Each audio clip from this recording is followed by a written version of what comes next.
Bismillahirrahmanirrahim. Assalamualaikum warahmatullahi wabarakatuh.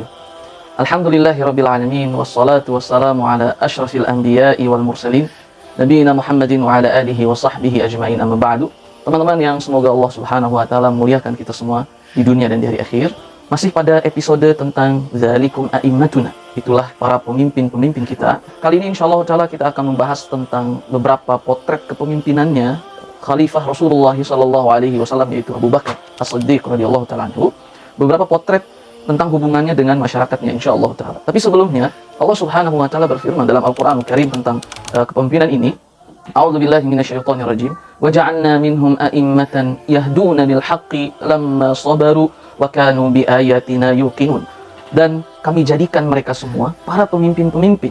Ya. Kapan? Lamma sabaru, tatkala mereka sabar, wa kanu bi ayatina yuqinun, dan mereka dengan ayat-ayat kami ini sangat yakin dengan ayat-ayat yang kami turunkan. Sehingga dua syarat itu menjadi syarat mutlak.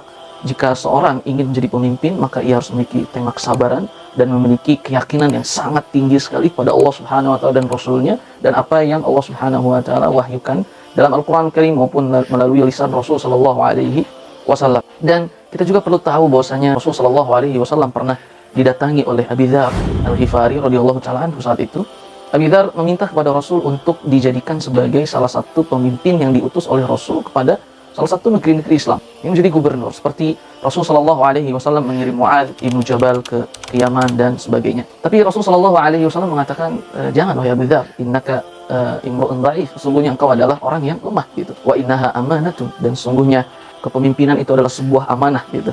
Dan Rasulullah SAW kemudian menegaskan kepada Abi Dzar bahwasanya kepemimpinan itu kelak akan menjadi khizyun wa nadamatun, kehinaan dan penyesalan yang sangat besar sekali di hari kiamat, kecuali ia yang bisa mengambilnya dengan haknya gitu. Nah, maka temanya adalah kepemimpinan itu bukan bukan jabatan yang diinginkan oleh siapapun gitu. Karena jika orang mengambil jabatan itu tidak dengan haknya dan amanahnya, maka Rasul mengatakan itu hanya akan menjadi penyesalan yang sangat luar biasa di hari akhir dan akan menghinakannya yang sangat luar biasa di hari akhir pula. Maka kita perlu mempelajari tentang para pemimpin-pemimpin Islam yang langsung dididik oleh Rasulullah SAW. Semoga menjadi teladan bagi kita semua, dan kita mengharapkan agar hadirnya di kemudian hari para pemimpin-pemimpin seperti pemimpin-pemimpin Islam terdahulu. Episode kali ini kita akan membahas tentang sedikit potret tentang Khalifah Rasulullah SAW, yaitu Abu Bakar As-Siddiq radhiyallahu taala anhu. Dalam sebuah biografi tentang Abu Bakar yang ditulis oleh Syekh Muhammad Ali As-Salabi hafizahullah taala, beliau mengisahkan beberapa kisah tentang Abu Bakar. Pertama, Abu Bakar As-Siddiq radhiyallahu taala anhu itu sebelum menjadi khalifah, teman-teman, beliau biasa memiliki amal soleh yang sangat luar biasa, yaitu memperhatikan anak-anak yatim, anak-anak kecil yang masih yatim, anak-anak kecil yang yatim. Dikarenakan ayahnya ikut di beberapa peperangan bersama Rasul sallallahu alaihi wasallam atau bersama kaum muslimin, kemudian mereka mati syahid di jalan Allah Subhanahu wa taala yang pahalanya itu adalah surga Allah Subhanahu wa taala, maka Abu Bakar memiliki kebiasaan sebelum menjadi khalifah untuk datang kepada anak-anak kecil itu, anak-anak yatim itu. Untuk apa? Untuk Abu Bakar perahkan susu kambingnya, perahkan susu ontanya untuk mereka. Lihat, sebelum Abu Bakar menjadi khalifah, beliau sudah memiliki akhlak yang sangat luar biasa ini. Karena beliau terinspirasi dengan hadis Rasul sallallahu alaihi wasallam, khairukum anfa'ukum linnas. Sebaik-baiknya kalian adalah yang bisa memberikan manfaat luas kepada orang-orang itu. Kemudian Rasul mengatakan, khairul a'mal, sebaik-baiknya amal adalah idkhalus surur fi qalbi akhik, yaitu memasukkan rasa bahagia ke hati sahabat-sahabatmu, saudaramu, teman.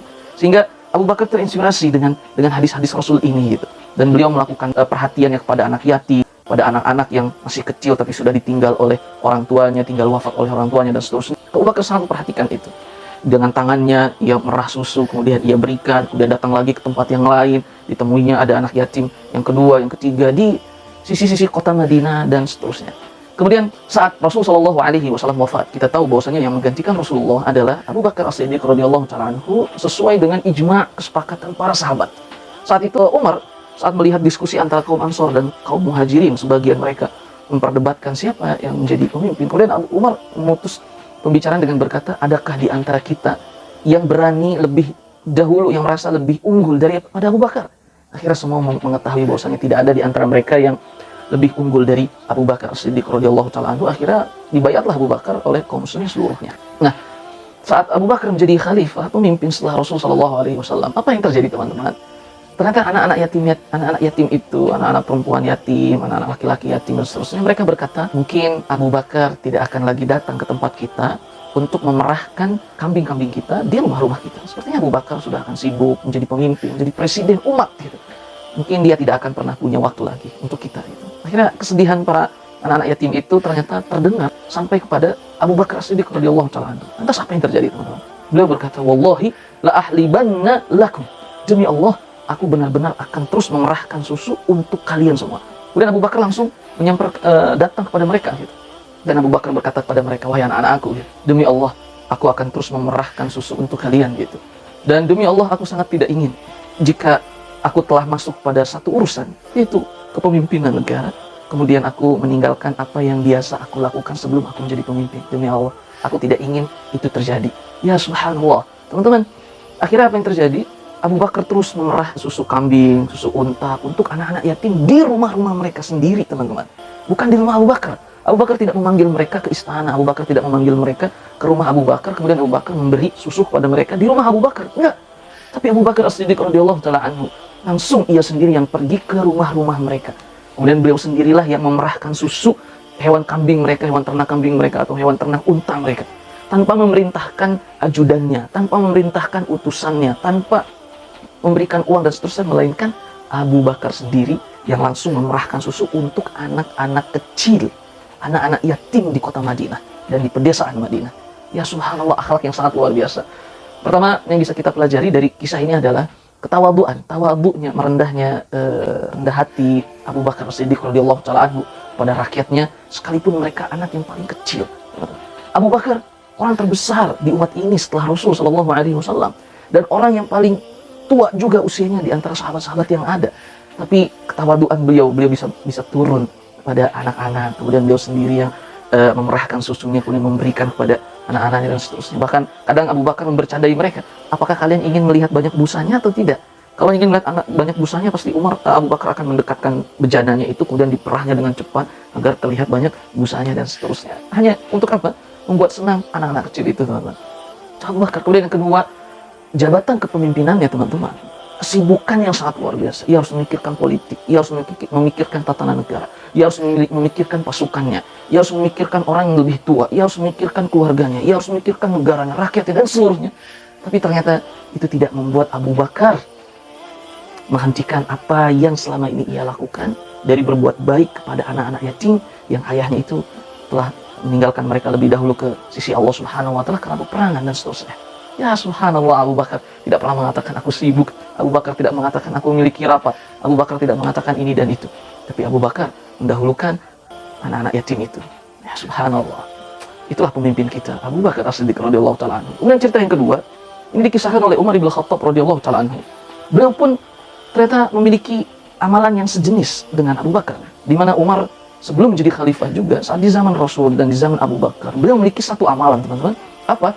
Beliau pergi ke salah seorang nenek tua yang sudah buta, yang tinggal di pojok Madinah, pojok desa Madinah, gitu teman.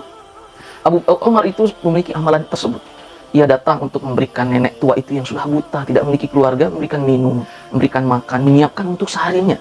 Jadi Umar akan datang di gelap hari, di waktu pagi, untuk menyiapkan segalanya untuk aktivitas nenek itu di setiap harinya, teman-teman. Bayangkan, itu yang dilakukan oleh Umar. Tapi kata Umar, beberapa kali kesempatan ini aku telah mendapati rumah nenek tua ini sudah disiapkan air minumnya, sudah disiapkan makannya, sudah disiapkan segala kebutuhannya untuk satu harinya itu. Akhirnya Umar kaget, siapa yang melakukan ini gitu? Ini adalah perbuatanku gitu. Kemudian kata Umar, tapi hari ini ada orang yang mendahuluiku. Kemudian beberapa hari sama seperti itu, hari esoknya sama seperti itu, hari esoknya pun sama seperti itu. Sampai akhirnya Umar penasaran, siapa yang melakukan ini semua? Padahal ini adalah amalan yang biasa aku lakukan gitu. Dan akhirnya Umar datang lebih gelap lagi, lebih awal lagi, teman-teman. Sampai akhirnya Umar memperhatikan siapa yang datang ke rumah nenek tua ini di waktu malam yang sangat dini hari.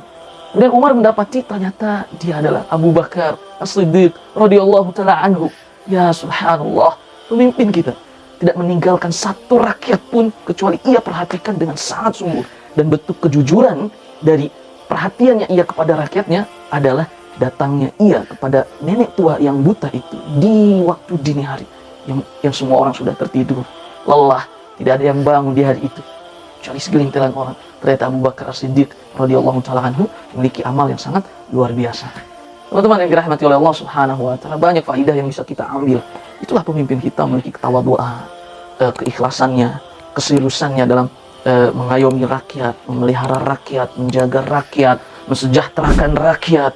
Sampai Abu Bakar merelakan untuk mengurangi waktu tidurnya demi nenek tua itu yang sudah buta. Kenapa teman-teman? Rohnya adalah tadi Abu Bakar memahami betul bahwasanya kepemimpinan ini akan menjadi tanggung jawab yang sangat luar biasa di hari akhir di hadapan Allah Subhanahu wa taala jika sang pemimpin tidak bisa menunaikan kepemimpinannya dengan amanah dan dengan sebenar-benarnya.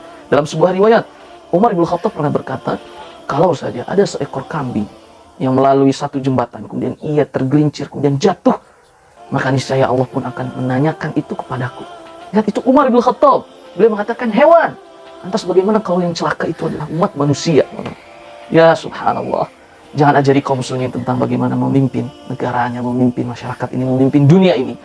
Karena sesungguhnya umat Islamlah guru terbaik yang mengajarkan tentang kepemimpinan, yang memiliki visi kecenderungan kemanusiaan yang sangat tinggi, yang belum pernah dihadirkan oleh peradaban-peradaban lain kecuali Islam.